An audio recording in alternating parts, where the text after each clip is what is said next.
राधे राधे दोस्तों। कैसे हैं आप सब। आज की कहानी है शादी के इतने सालों बाद भी दोनों का प्यार उतना ही है। हम सब की जिंदगी में कोई ना कोई ऐसा दिन जरूर होता है जो हमारे लिए बहुत ही खास होता है। फिर चाहे वो हमारी किसी बड़ी उपलब्धि की बात हो या फिर हमें मिली कोई खास याद हो। शिवम की जिंदगी में वो दिन था 11 नवंबर। 11 नवंबर के दिन उसका जन्मदिन होता है। 11 नवंबर के ही दिन मेघा का भी जन्मदिन होता है। मेघा कोई और नहीं, वही लड़की है जिसको आज से 24 साल पहले शिवम ने अपना दिल दिया था और फिर उसे अपना बना लिया था। आज मेघा शिवम की पत्नी है। मेघा और शिवम का जन्मदिन एक ही दिन होता है। शिवम ने मेघा को आज ही के दिन यानी कि 11 नवंबर को पहली बार देखा था। 11 नवंबर के खास होने के पीछे की एक लंबी कहानी है।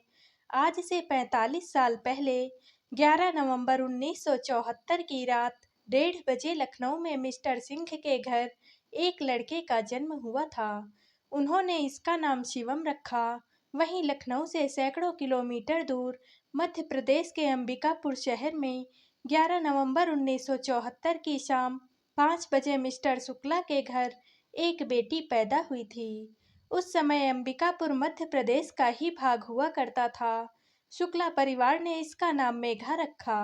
वैसे तो दोनों बहुत दूर दूर पैदा हुए थे।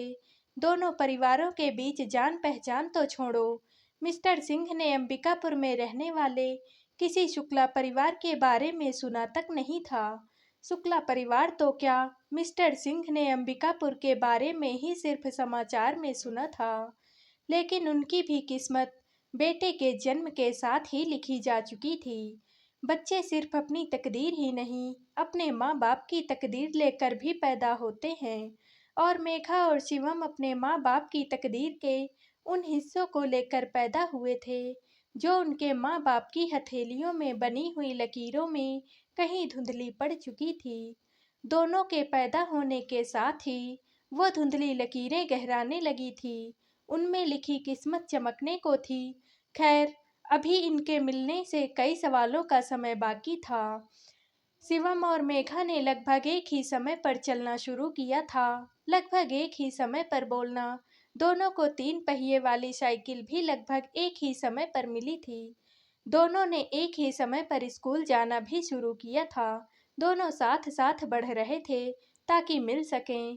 मेघा ने अंबिकापुर से ही कॉलेज किया और शिवम ने लखनऊ से। दोनों का कॉलेज साथ ही खत्म हुआ था और फिर समय आ गया था उनके मिलने का। अगस्त का महीना था। दिल्ली में बारिश जारी थी।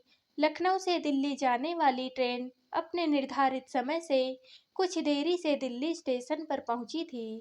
शिवम ने अपना सामान समेटकर स्टेशन के बाहर एक रिक्शे में रखा और दिल्ली यूनिवर्सिटी के हॉस्टल की तरफ चल पड़ा था। वही मेघा शिवम के दिल्ली आने से 4 दिन पहले ही दिल्ली यूनिवर्सिटी के गर्ल्स हॉस्टल में अपना सामान व्यवस्थित कर चुकी थी। जोड़ियां बेशक आसमान में बनती होंगी, लेकिन धरती पर कॉलेज इसीलिए बनाए गए हैं ताकि वो जोड़ियां आपस में मिल सकें। वरना एक पंजाब का लड़का किसी राजस्थान की लड़की को अपना दिल कैसे दे बैठता। एक साउथ इंडियन लड़की किसी मुंबई के लड़के से कैसे शादी कर लेती। और फिर ये तो उत्तर प्रदेश का लड़का शिवम मध्य प्रदेश की मेघा से कैसे मिलता। शिवम को दिल्ली आए 2 महीने आसानी से बीत गए। कॉलेज का तीसरा महीना चालू था। दिल्ली में गुलाबी सर्दियां शुरू हो चुकी थी। शिवम और मेघा एक ही कॉलेज में लेकिन अलग अलग कोर्सेज में होने की वजह से अब तक मिल नहीं सके थे। सर्दियां बढ़ती रही और समय भी बीतता रहा। सुबह की धूप सबको अच्छी लगने लगी थी। गर्ल्स हॉस्टल में सुबह चाय और धूप के साथ रेडियो पर गाने बजते रहते।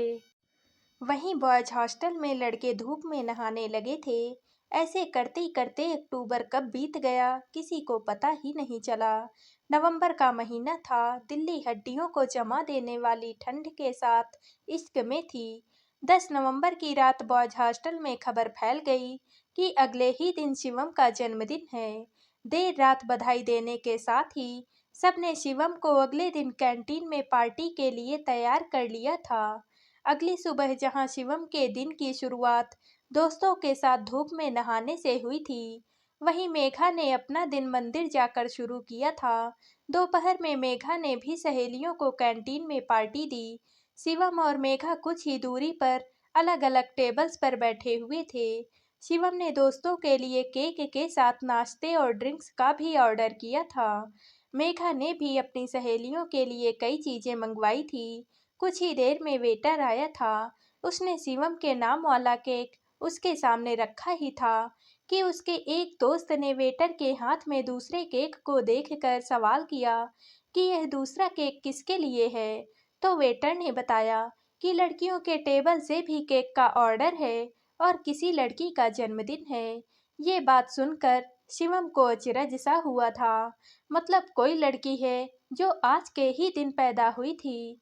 उसने एक नज़र लड़कियों की टेबल की तरफ देखकर अंदाजा लगाने की कोशिश भी की कि आखिर वो लड़की कौन हो सकती है, मगर आपस में बातों में उलझी हुई लड़कियों को देखकर उसे इस बात का अंदाजा ही नहीं हुआ कि वो लड़की कौन हो सकती है। जल्द ही शिवम के केक पर मोमबत्तियां लगाई जा चुकी थी। बगल के टेबल पर भी कुछ ऐसा ही माहौल बना हुआ था। शिवम ने मोमबत्ती बुझाकर केक काटा। उसके दोस्तों ने तालियां बजाई और केक खाना शुरू कर दिया था। दोस्तों को केक खिलाकर वापस से शिवम की नज़र लड़कियों के टेबल की तरफ चली गई थी।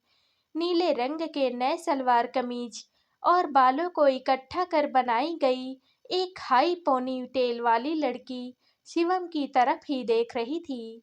लड़की के नए कपड़ों से शिवम ने अंदाजा लगाने की कोशिश भी की कि शायद आज उसी लड़की का जन्मदिन था, और लड़कों की बजती हुई तालियों ने लड़की को इस तरफ आकर्षित कर दिया था। शायद उसने भी यही सोचकर कि उसके साथ आखिर किस लड़के का आज जन्मदिन है, वह भी इधर देख रही थी। फिर शिवम के हाथ में केक लगा चाकू देख उसने शायद अंदाजा भी लगा लिया था कि आज इसी लड़के का बर्थडे है और बर्थडे बॉय यही है। ये मेघा और शिवम की पहली मुलाकात थी। सिर्फ आंखों ही आंखों में आगे चलकर जीवन भर साथ रहने वाले लोग जब पहली बार एक दूसरे की आंखों में देखते होंगे, तो वो ऐसा क्या देखते होंगे जो वो बाकी लोगों की आंखों में नहीं देख पाते हैं। शायद वो आंखों ही आंखों में देख जाते होंगे कई अनकही कहानियाँ। शायद वो देख जाते होंगे समर्पण। शायद वो देख लेते होंगे सच्चाई। शायद वो देख लेते होंगे अपने लिए ठहराव। अभी शिवम और मेघा एक दूसरे की आंखों में ऐसा ही कुछ खोजने की कोशिश में थे, जब शिवम के दोस्त ने उसे कहा कि क्या देख रहा है, कहकर मेघा की आंखों से बाहर खींच लिया था। उसके साथ ही मेघा भी शिवम की आंखों से बाहर चली गई थी। शिवम ने तब कोई भी जवाब नहीं दिया। जल्दी ही लड़कियों का ग्रुप कैंटीन से बाहर जा चुका था, और वहीं देर शाम दिल्ली ठंड की आगोश में घुलती रही। कोहरे की चादर शहर को अपने आप में समेटती रही। शिवम ने नज़दीक के एसटीडी बूथ जाकर घर पर फोन करने का जब विचार किया और फिर अपना पर्स जेब में डालते हुए बाहर की तरफ निकल गया था। थोड़ी ही देर में शिवम एसटीडी बूथ पर था। उसने खुद को कांच के कमरे में बंद कर घर का नंबर लगाया था। उसकी बात माँ से शुरू हो चुकी थी। बात शुरू हुए चंद मिनट ही बीते थे कि शिवम की नज़र एसटीडी बूथ के बाहर की तरफ गई। एक लड़की खुद को शॉल में लपेटे हुए शिवम के फोन रखने का इंतजार बूथ के बाहर ही कर रही थी। ये वही सुबह कैंटीन वाली लड़की थी। शिवम माँ की बातों को भूलकर उसे ही देखता रहा। लड़की इस बात से अनजान कि कोई उसे देख रहा है, शिवम के बाहर निकलने का इंतजार करती रही। शिवम ने उसे फुर्सत से देखना शुरू किया था। करीबन 5 फीट 5 इंच का कद, कमर तक लंबे बाल, ठंड से गुलाबी पड़ चुका चेहरा, गुलाबी ही रंग का सलवार कमीज जो उस लड़की के चेहरे को और भी गुलाबी बना रहा था। उसने गुलाबी कपड़ों के ऊपर काले रंग का शॉल ओढ़ रखा था। वो बीच-बीच में अपनी पानी हो रही हथेलियों को आपस में रगड़कर उन्हें गर्म करने की कोशिश भी करती जा रही थी। अभी उसने एक बार फिर से अपनी हथेलियां रगड़कर चेहरे से लगाई ही थी कि मम्मी की हेलो हेलो की रिसीवर से आ रही आवाज ने शिवम का ध्यान तोड़ा था। जी जी मम्मी कहते हुए शिवम ने वापस फोन पर अपना ध्यान लगाया था। हाँ ठीक है, ध्यान रखूंगा, आप भी अपना ध्यान रखना, कहकर शिवम ने फोन भी रख दिया और पीसीओ बूथ से बाहर आ गया। शिवम के बाहर आते ही मेघा बूथ के अंदर पहुंच गई थी। उसने शिवम के चेहरे की तरफ ध्यान ही नहीं दिया था, पर शिवम अभी कुछ और देर तक उसे देखना चाहता था। वो उसके चेहरे के पल पल बदलते हुए भावों को पढ़ना भी चाहता था। उसकी आंखों में एक बार वह फिर से देखना चाहता था। उसने सामने चाय की दुकान पर पहुंचकर चाय का ऑर्डर दे दिया और पीसीओ बूथ को देखता रहा। मेघा लगातार फोन पर बातें करे जा रही थी। शिवम चुपचाप उसे ही देख रहा था। जब अचानक मेघा ने उसकी तरफ देख लिया था, दोनों की आंखें एक बार फिर से मिल गई थी। शिवम ऐसी किसी बात के लिए तैयार भी नहीं था। मेघा के अचानक से देख लेने से वो बेचैन हो उठा था। उसने हड़बड़ाते हुए आंखें नीचे कर ली थी। मेघा कुछ और देर तक बात करती रही और फिर फोन रखकर बाहर आ गई। मेघा के फोन रखते ही शिवम वापस से हॉस्टल की तरफ चल पड़ा था। मेघा ने पैसे दिए और शिवम के पीछे ही हॉस्टल के लिए चल दी। गर्ल्स हॉस्टल और बॉयज हॉस्टल का रास्ता एक ही था। स्ट्रीट लाइट की रोशनी में दोनों कुछ ही दूरी पर चल रहे थे। खाली सड़क पर सूखे पत्तों के पैर पड़ने से टूटने की आवाज आसानी से सुनी जा सकती थी। मेघा ने शॉल अपने चारों तरफ लपेट रखा था। वहीं शिवम अपनी पैंट की जेब में हाथ डाले हुए आगे आगे चला जा रहा था। कुछ दूरी बीत जाने के बाद मेघा ने ही शिवम को आवाज दे दी थी। अरे सुनो। मेघा के इतना कहते ही शिवम के कदम जैसे ठहर गए थे। उसने पीछे की तरफ पलटते हुए मेघा की ओर देखा था। कौन? मैं? शिवम ने अपने हाथ से खुद की तरफ इशारा करते हुए सवाल किया। मेघा ने सिर हिलाकर हाँ में जवाब दिया था। हाँ का जवाब मिलते ही अपनी जगह पर रुके हुए शिवम ने कहा, हाँ जी बोलो। उसके इतना कहते ही मेघा ने उसकी तरफ चलना शुरू कर दिया था और फिर उसके नजदीक आकर ठहर गई थी। तुम वही हो ना जो आज सुबह कैंटीन में केक काट रहे थे? मेघा ने नजदीक पहुंचकर वापस से सवाल किया था। हाँ, क्यों? शिवम ने बदले में बस इतना ही कहा। नहीं, वैसे कोई खास बात नहीं है, बस अच्छा लगा देखकर कि कोई ऐसा भी है जिसका जन्मदिन मेरे जन्मदिन के साथ ही आता है। और फिर तुम्हें अभी देखा तो आवाज दे दी। खैर जन्मदिन की बहुत बहुत शुभकामनाएं, मेघा ने धीरे से कहा था। Thank you and wish you the same. वैसे मैंने भी तुम्हें कैंटीन में देखा था। कितना अजीब है ना, आज ही के दिन हम दोनों का जन्मदिन है और हम दोनों ही अकेले हैं, एक दूसरे को विश कर रहे हैं। हर साल कितना कुछ होता था घर पर, लेकिन इस साल मैं बिल्कुल भी अकेला हूँ। तुम्हारा पता नहीं, लेकिन मैंने अपना जन्मदिन आज से पहले इतना अकेले कभी भी नहीं बिताया। Thank you so much. सच में मुझे इस वक्त अकेले बहुत बुरा लग रहा था। शिवम ने वापस से हाथ अपनी पैंट की जेब में डालते हुए कहा था। अरे इट्स ओके। अकेलापन तो मुझे भी लग रहा था। मैंने भी आज से पहले अकेले रहकर अपना जन्मदिन नहीं बिताया है। हर साल घर पर पूजा होती थी, फिर कुछ दोस्तों और परिवार वालों के साथ छोटी सी ही सही पर पार्टी जरूर होती थी। और आज सुबह सब ने विश किया और अब किसी को याद भी नहीं की आज कुछ है भी या नहीं। अच्छा मतलब तुम भी इसी साल घर से आई हो? हाँ, बस कुछ महीने पहले ही दिल्ली आई हूँ। घर की बहुत याद आ रही थी, तो बहन से बात करने के लिए आ गई। ओह, मैं भी अगस्त में ही आया हूँ। उसके पहले मैं तो लखनऊ में रहता था, अपने परिवार के साथ। सुबह मम्मी का फोन आया था, तो मम्मी से बात ही नहीं हो पाई, इसलिए अभी बात करने के लिए आ गया था। दोनों हॉस्टल की तरफ चल पड़े थे। वैसे मैं लखनऊ से हूँ, और तुम? शिवम ने बातों बातों में ही कहा। मैं अंबिकापुर से हूँ। ओके, तो तुम यहाँ यूनिवर्सिटी हॉस्टल में रहती हो? हाँ, दिल्ली में अपना कोई है ही नहीं। मैं भी यूनिवर्सिटी हॉस्टल में ही रहता हूँ और एमएससी का स्टूडेंट हूँ। तुम? मैं एमए कर रही हूँ। ओह, वैसे देखो हम दोनों लगभग एक ही समय से दिल्ली में भी हैं, एक ही कॉलेज में भी हैं, लेकिन आज तक मिलना तो दूर, टकराए भी नहीं और मिले भी तो आज के दिन जब हमारा जन्मदिन है। कैसे इत्तेफाक है ना? शिवम ने पैदल चलते हुए मेघा की तरफ देखकर कहा। इत्तेफाक नहीं, शायद भगवान भी नहीं चाहते थे कि आज के दिन हम दोनों अकेले बोर होते रहें, इसलिए हम दोनों मिल गए। वैसे मेरा हॉस्टल आ गया है, मेघा ने रुकते हुए कहा।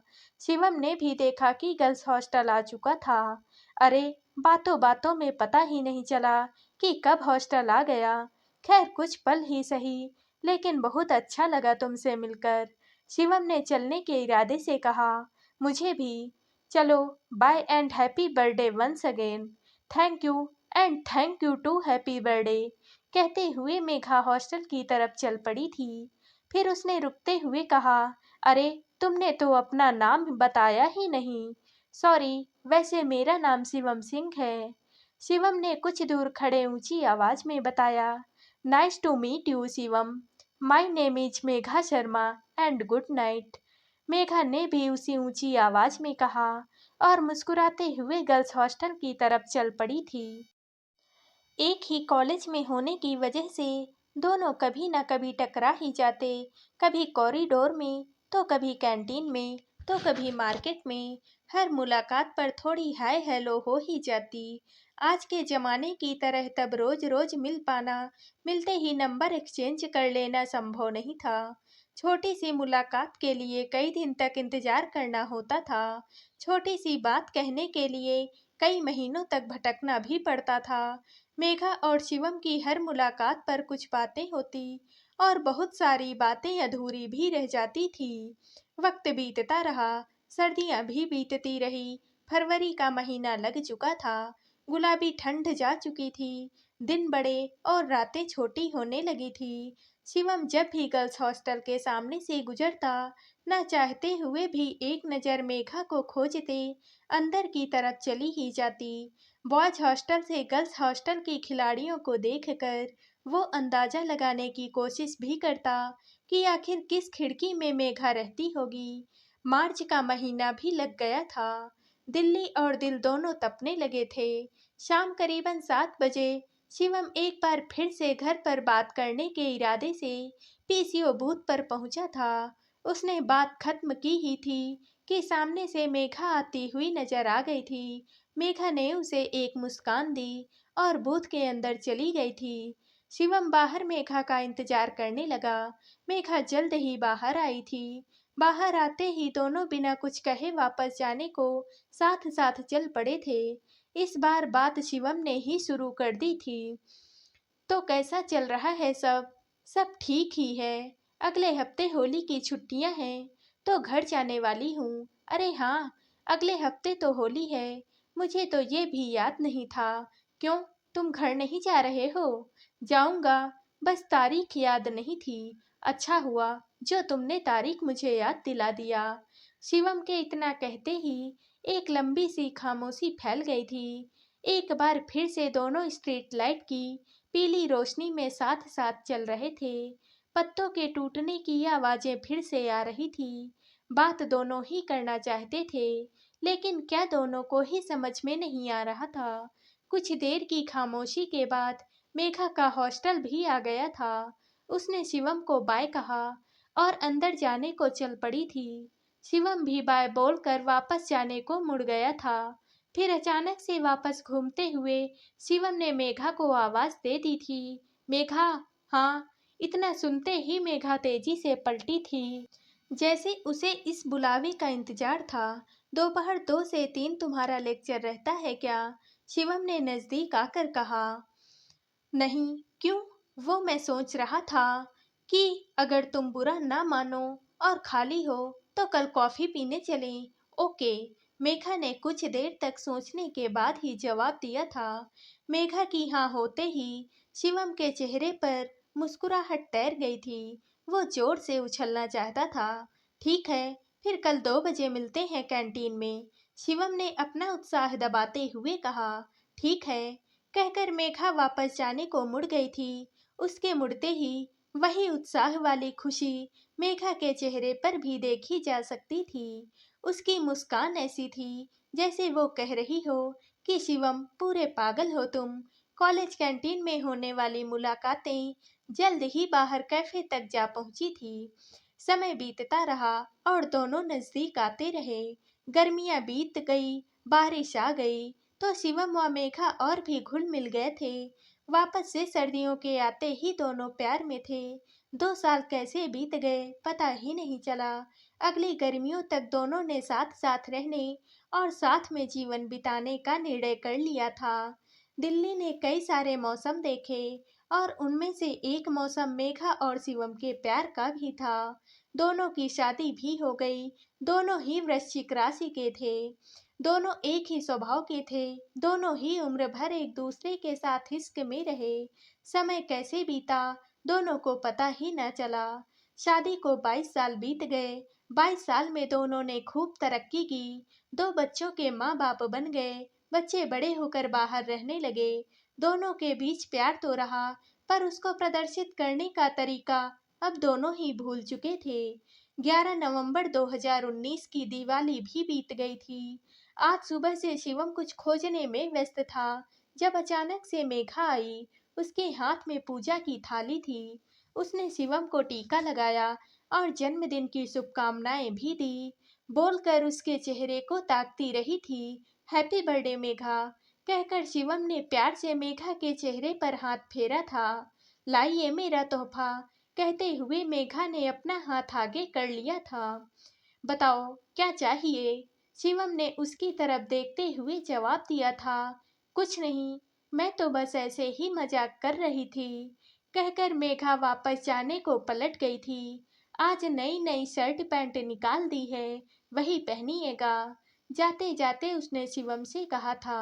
शिवम को जाने क्यों आज वही अकेलापन महसूस हो रहा था, जो उसने उस रात को महसूस किया था, जब वो पहली बार पीसीओ बूथ से बाहर आकर हॉस्टल जाते टाइम महसूस कर रहा था।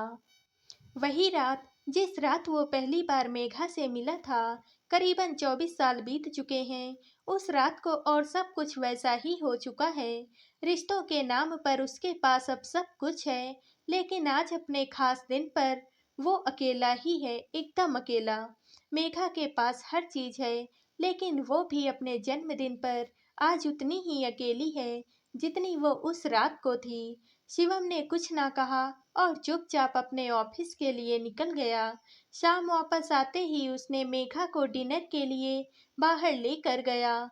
डिनर के बाद दोनों ही वापस घर आने को चल पड़े थे। वापसी में शिवम ने कार सड़क के किनारे रोक कर कार के शीशे नीचे उतार दिए थे। ठंडी हवा कार के अंदर आने लगी थी। मेघा ने कुछ भी ना कहा।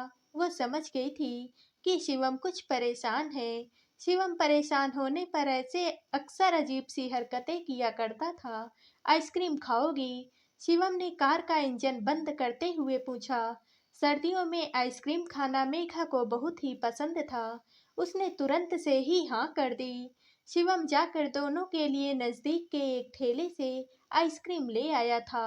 मेघा ने बिना कुछ कहे ही आइसक्रीम ले ली थी। मेघा, क्या अब हम दोनों एक दूसरे से प्यार नहीं करते? कुछ देर की खामोशी के बाद शिवम ने कहा था। अच्छा, और ऐसा अचानक से क्यों लगने लगा आज तुम्हें? मेघा ने उसकी तरफ देख कर कहा। नहीं, पहले तुम मेरे सवाल का जवाब दो। क्या हम लोग अब भी एक दूसरे से प्यार करते हैं? हाँ शिवम, मैं तुमसे बहुत प्यार करती हूँ और तुम भी मुझसे बहुत प्यार करते हो। अचानक से क्या हो गया तुम्हें? तुम ऐसे क्यों सोच रहे हो? तो फिर हम अपना प्यार जताते क्यों नहीं? तुम्हें याद भी है कब आखिरी बार मैंने तुम्हें कॉलेज के दिनों की तरह गले लग कर आई लव यू कहा था? नहीं, वो तो नहीं याद है मुझे। और जताते इसलिए नहीं क्योंकि जताने की जरूरत कभी पड़ती ही नहीं है। प्यार तो तब जताया जाता है जब सामने वाले को पता ही ना हो कि हम उससे कितना प्यार करते हैं। तुम्हें याद है, कई सालों पहले आज के दिन लगभग इसी वक्त मैं और तुम जब पहली बार मिले थे, और फिर साथ ही हॉस्टल तक गए थे। उस दिन भी मैं और तुम ऐसे ही अकेले थे। उस दिन मैं तुम्हें जानती तक नहीं थी। उस दिन के बाद हम प्यार करने लगे। जताने की जरूरत तो तब थी जिस दिन हमने ये कबूल किया कि हम एक दूसरे से प्यार करते हैं। उस दिन से जताने की जरूरत कभी पड़ी ही नहीं। हमारा इतने सालों का साथ प्यार नहीं तो और क्या है। उस रात क्या तुमने सोचा था कि आज से 20 से 22 साल बाद ठीक इसी वक्त मैं इस लड़की के साथ होऊंगा? नहीं ना। लेकिन आज अगर हम साथ हैं तो इसकी सिर्फ और सिर्फ एक ही वजह है, और वो है हमारे बीच का प्यार। तुम्हें सर्दियों में आइसक्रीम खाना पसंद नहीं, फिर भी तुम खा रहे हो क्योंकि ये मुझे पसंद है। ये भी तो प्यार ही है ना। तुमने देखा है मेरे बाल सफेद होने लगे हैं, लेकिन क्योंकि तुम अपने बालों में कलर नहीं करते तो मैं भी नहीं करती। ये प्यार ही है शिवम। उम्र के एक पड़ाव के बाद प्यार जताया नहीं जाता, उसे सिर्फ साथ रहकर निभाया जाता है, जो तुम बहुत अच्छे से निभा रहे हो। अब प्लीज कांच ऊपर कर दो, मुझे बहुत जोरों से ठंड लग रही है। मेघा ने आइसक्रीम का कोन होल्डर में रखकर अपनी हथेली रगड़ते हुए कहा था। शिवम ने गाड़ी का कांच बंद करके हीटर चला दिया था। शिवम अब मुस्कुरा रहा था, मेघा भी मुस्कुरा रही थी। दोनों को अच्छा लगा था कि शादी के इतने सालों बाद भी आज भी दोनों का प्यार उतना ही बना हुआ है। तो दोस्तों, आप सबको ये कहानी कैसी लगी? कमेंट में अपनी राय जरूर दीजिएगा और वीडियो को लाइक व शेयर कीजिएगा। दोस्तों, अगर आप इस चैनल पर नए हैं और आपने अभी तक हमारे चैनल को सब्सक्राइब नहीं किया है तो प्लीज़ चैनल को सब्सक्राइब कर लीजिएगा। कल मिलते हैं एक और नई कहानी के साथ। आप सभी का बहुत बहुत धन्यवाद।